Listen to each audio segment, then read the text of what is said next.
Apa kabar pemirsa dimanapun Anda berada, berjumpa kembali dalam program TVR 17 bersama saya Zia Ulbar. Tepat pukul 17 waktu Indonesia Barat, kami hadirkan kepada Anda sejumlah informasi paling baru dan menarik seputar kinerja dan kegiatan DPR RI yang telah disajikan oleh redaksi TVR Parlemen. Pemirsa TVR Parlemen, inilah TVR 17 selengkapnya.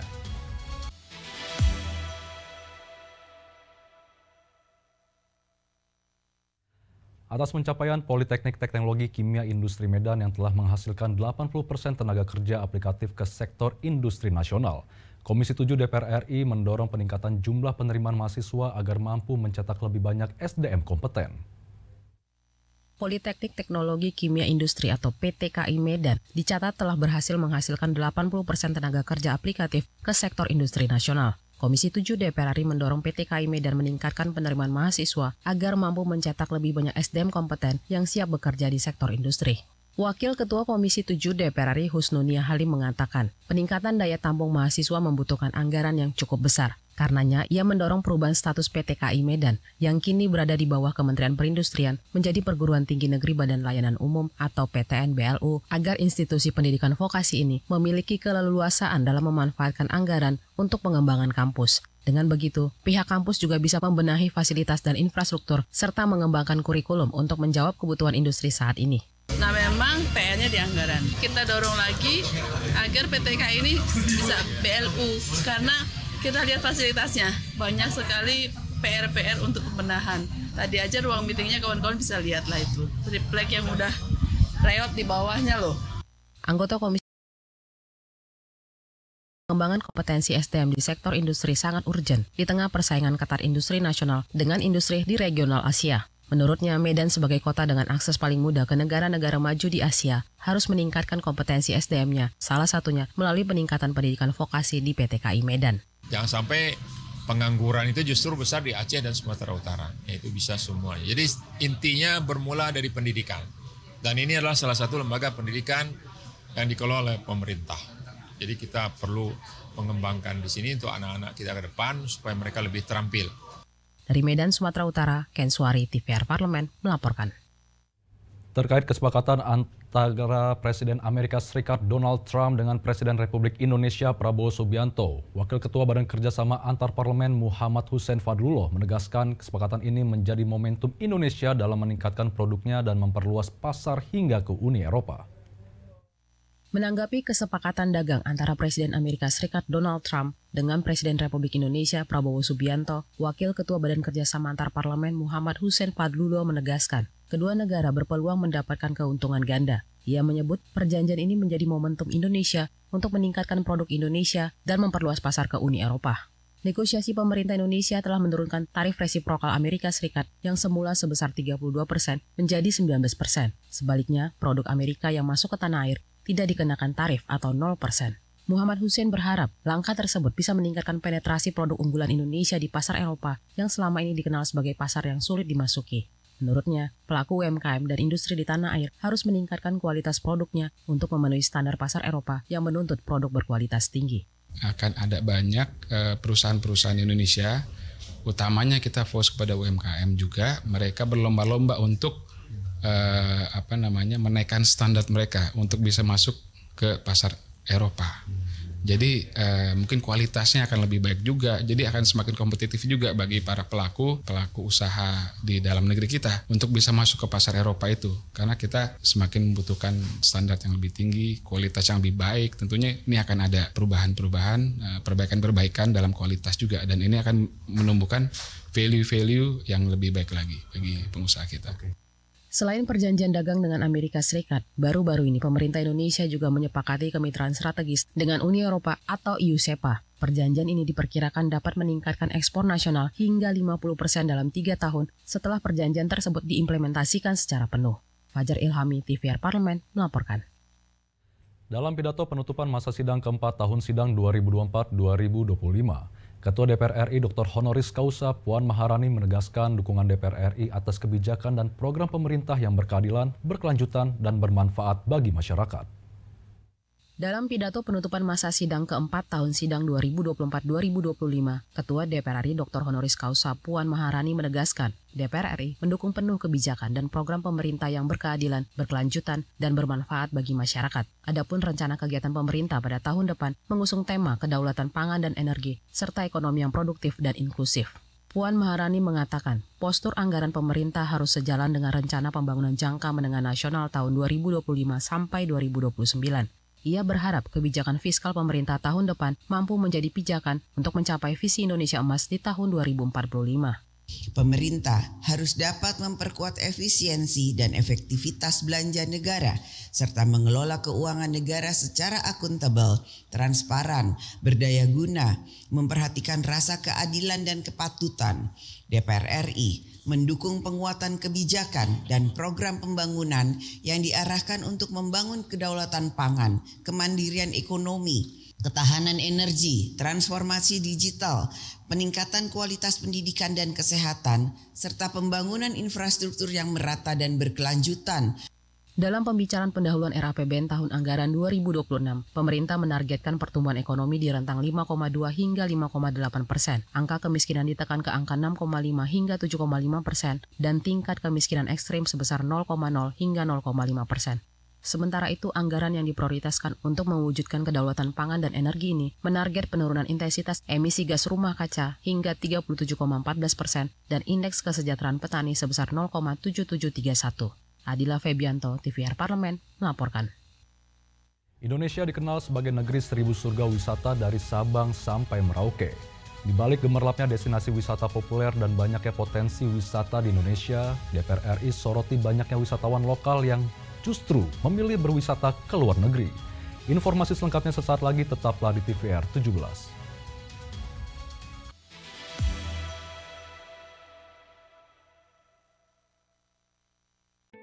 Selamat datang di Biro Pemberitaan Parlemen. Anda memasuki kawasan zona integritas menuju wilayah bebas dari korupsi atau WBK dan wilayah birokrasi bersih dan melayani atau WBBM.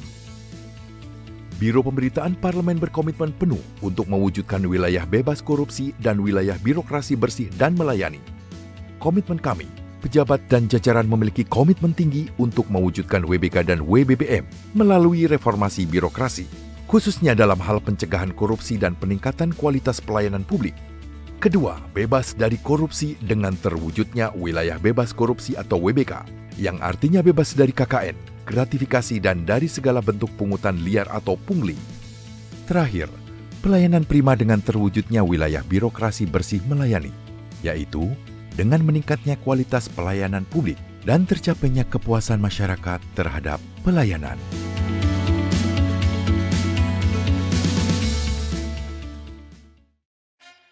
Yuk kita kenalan dengan anggota DPR RI periode tahun ini. Dari depan kursi. Di balik kursi. Gini, di balik kursi. Aku ingin menjadi sesuatu yang mungkin bisa kau rindu. Acap kahiji, rukun sakabehna. Itulah pokok nama. Semakin penasaran kan bagaimana kiprah karir politiknya? Hanya di TVR Parlemen.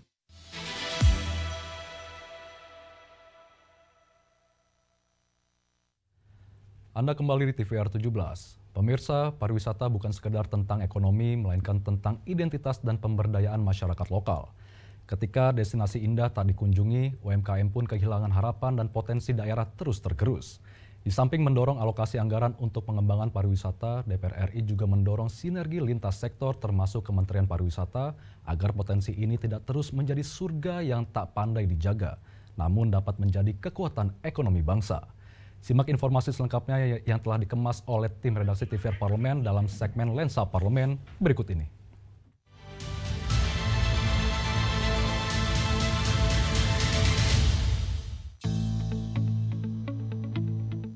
Tak hanya kaya dengan sumber daya alamnya, Indonesia juga memiliki kekayaan pariwisata yang menghipnotis jutaan pasang mata umat manusia dari seluruh pelosok bumi, mulai dari Sabang sampai Merauke.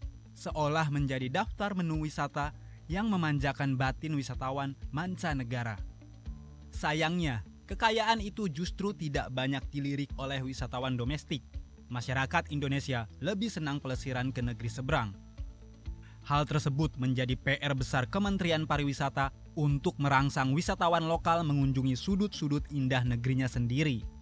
Meski pariwisata Indonesia menunjukkan pertumbuhan positif, tetapi Kementerian Pariwisata dinilai masih kewalahan dalam meningkatkan kunjungan wisatawan lokal. Anggota Komisi 7 DPR RI, Riko Menoza, menyoroti perlunya Kementerian Pariwisata untuk tidak hanya mengurus kedatangan wisatawan mancanegara, tetapi juga mengoptimalkan wisatawan Nusantara yang memiliki potensi sangat besar. Menurut Riko, banyak masyarakat Indonesia yang justru lebih memilih berwisata ke luar negeri, sementara destinasi lokal masih kekurangan pengunjung. Hal ini menunjukkan minimnya perhatian pemerintah terhadap pengembangan pariwisata dalam negeri. Saatnya Kementerian Pariwisata untuk juga memikirkan, ya, tidak hanya fokus kepada destinasi wisatawan mancanegara, tapi potensi wisatawan Nusantara ini sangat besar.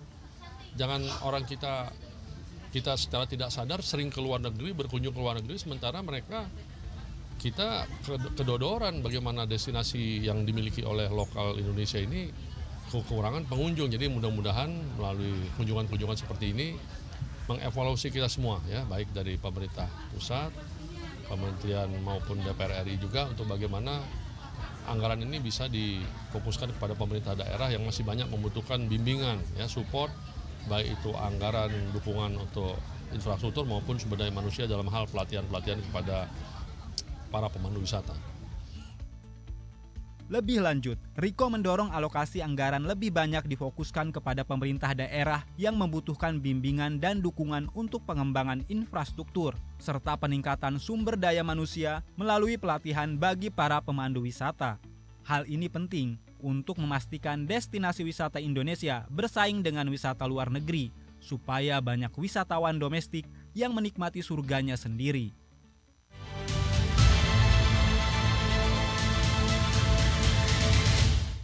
Komisi 1 DPR RI saat ini tengah menggali masukan terhadap revisi Undang-Undang Nomor 32 Tahun 2002 tentang penyiaran sebagai respon terhadap dinamika ekosistem media dan perkembangan teknologi digital yang semakin pesat. Informasi selengkapnya sesaat lagi, tetaplah di TVR 17.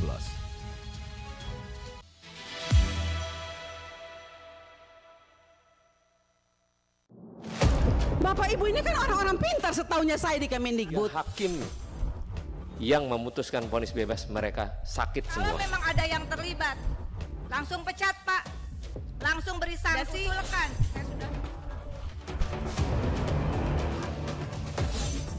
Saksikan dari ruang sidang hanya di TVR Parlemen.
Anda kembali di TVR 17.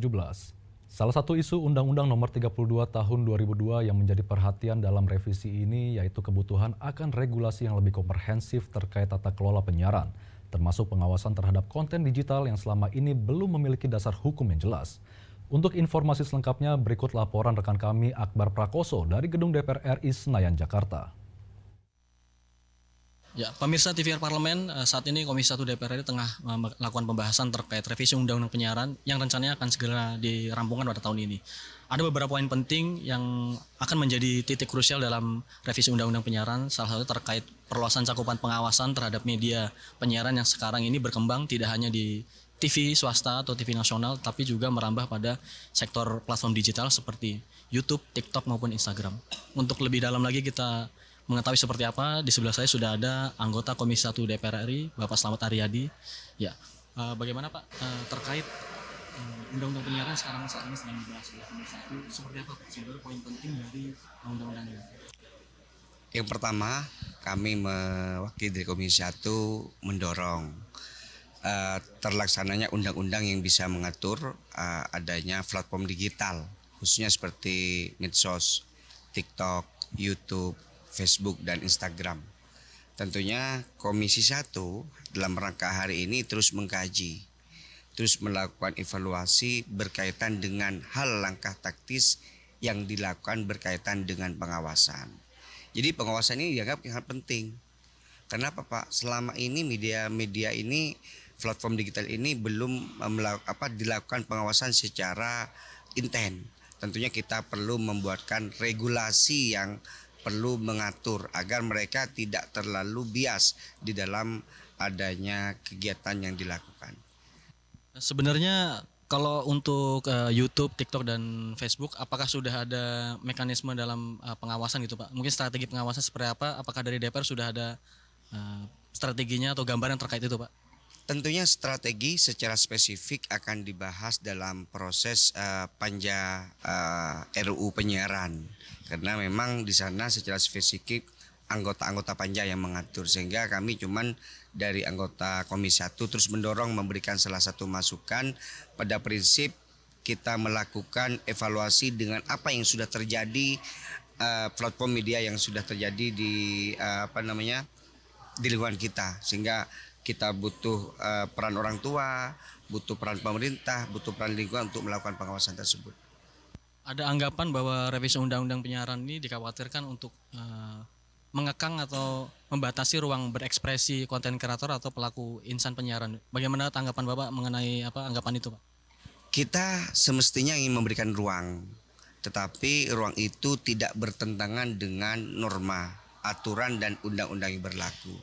Pada prinsipnya kami tidak ingin melakukan memberikan ruang yang terbatas bagi siapapun, bagi warga negara Indonesia untuk melakukan ekspresi dalam dunia maya. Tetapi kita ingin memberikan ruang tersebut ada batasan-batasan yang perlu kita lakukan, ada batasan norma yang juga harus kita berlakukan. Terkait batasan tadi Pak, apakah ada skema seperti sanksi terhadap pelanggaran terhadap batasan itu Pak? Nah, sanksinya nanti akan dibahas di internal panja penyiaran ya. Kami karena tidak masuk dalam konteks panja tersebut, sehingga kami perlu melakukan koordinasi dengan teman-teman anggota panja. Siap Pak, terima kasih Pak. Selamat bertugas kembali Pak. Ya, itu tadi penjelasan dari anggota Komisi 1 DPR RI bahwa pembahasan revisi Undang-Undang Penyiaran ini akan melibatkan banyak pihak, sehingga apa yang dilahirkan dari regulasi ini tetap tidak membatasi mengekang secara kuat terhadap kebebasan berekspresi, tetapi tetap mengutamakan keterbukaan informasi publik yang baik dan juga bisa diterima oleh masyarakat luas. Demikian, kembali ke studio. Selanjutnya pemirsa, apa saja yang menjadi sorotan di media online nasional pada hari ini? Usai jeda, tetaplah di TVR 17.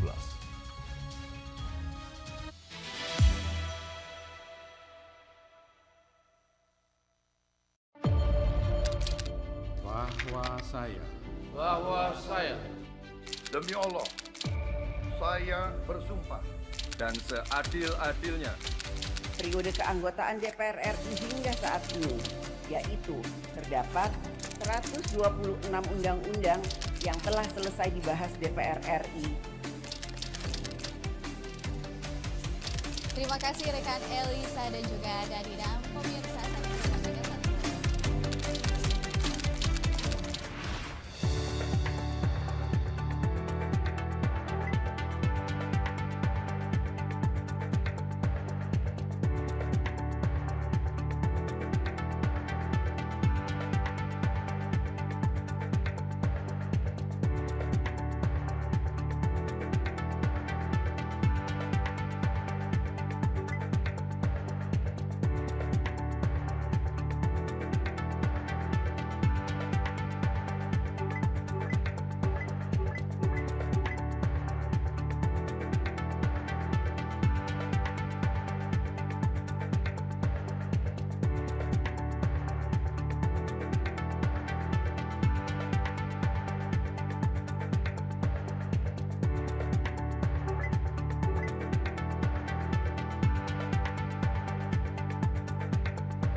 Anda kembali di TVR 17.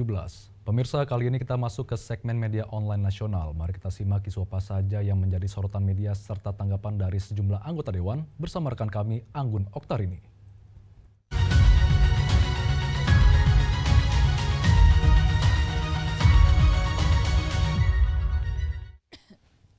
Ya pemirsa, terima kasih Ziani atas kesempatannya dan halo apa kabar pemirsa. Berita pertama yang menjadi headline di media online yaitu revisi Undang-Undang Sisdiknas perkuat perlindungan guru. Ini menjadi perbincangan pada hari ini di beberapa media online maupun juga media daring dalam rangka memperkuat perlindungan guru. Ketua Komisi 10 DPR RI sekaligus Ketua Panja Rancangan Undang-Undang Sisdiknas Hetifah Saifuddin menyatakan komitmennya untuk memasukkan ketentuan yang lebih ketat dalam revisi Undang-Undang Sisdiknas. Nah, pemirsa, langkah ini diambil sebagai respon atas maraknya kasus kekerasan terhadap guru, baik secara fisik maupun psikologis, serta minimnya dukungan hukum bagi pendidik yang berhadapan dengan masalah hukum. Definisi kekerasan dalam revisi Undang-Undang Sisdiknas tidak hanya mencakup kekerasan fisik, namun juga verbal, tekanan psikologi, dan juga penyalahgunaan Undang-Undang Perlindungan Anak untuk menjerat guru. Ini menjadi hal yang untuk memastikan implementasi aturan ini, revisi Undang-Undang Sisdiknas akan mewajibkan pembentukan satuan tugas perlindungan guru di setiap kabupaten ataupun kota. Pemirsa, revisi ini diharapkan dapat melindungi martabat guru sehingga mereka bisa fokus pada tugas utama, mencerdaskan anak bangsa tanpa khawatir menjadi korban ketidakadilan. Baik pemirsa, kita akan beralih ke berita selanjutnya ini yang sedang ramai juga diperbincangkan di media online. Ini ada pembahasan mengenai kawasan mangrove di Kabupaten Cirebon perlu dukungan pemerintah. Dalam beberapa pembahasan pemirsa bahwa anggota Komisi 4 DPR RI Jailani menilai kawasan hutan mangrove Dewi Bahari Muara Mundu yang ada di Kabupaten Cirebon ini perlu dukungan pemerintah pusat dan pemerintah kabupatennya, terlebih kondisi jalur trekking mangrove belum mencapai keseluruhan area ekosistem mangrove. Nah, Komisi 4 ini pun menyebutkan bahwa komitmen merealisasikan aspirasi-aspirasi bersama dengan pemerintah karena keberadaan hutan mangrove ini telah menjadi daya tarik wisata bagi masyarakat sekitar Kabupaten Cirebon dan Kota Cirebon. Pemirsa, hutan mangrove ini ke depannya diharapkan dapat lebih baik dan lebih bernilai ekonomi pada sisi wisatanya. Adapun penataan kawasan wisata mangrove yang masih belum terencana dengan baik yaitu penatapan parkir dan juga arus pengunjung belum dikelola dengan baik. Masih banyak sampah plastik dan juga perlu adanya edukasi yang lebih terhadap kebiasaan-kebiasaan membuang sampah plastik di lingkungan Desa Mundu Pesisir ini. Nah pemirsa, ini kita menunggu perkembangannya. Semoga ini menjadi salah satu tempat wisata yang bisa dikunjungi baik dari turis lokal maupun juga mancanegara. Nah pemirsa, itulah tadi headline di media online pada hari ini, membahas mengenai revisi Undang-Undang Sisdiknas perkuat perlindungan guru serta pembahasan mengenai kawasan mangrove di Kabupaten Cirebon perlu dukungan pemerintah. Saya Anggun Oktarini, kembali ke rekan Zia.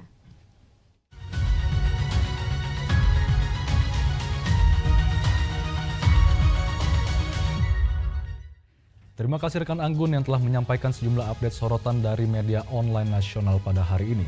Dan pemirsa, segmen media online tadi sekaligus menutup program TVR 17 edisi sore hari ini.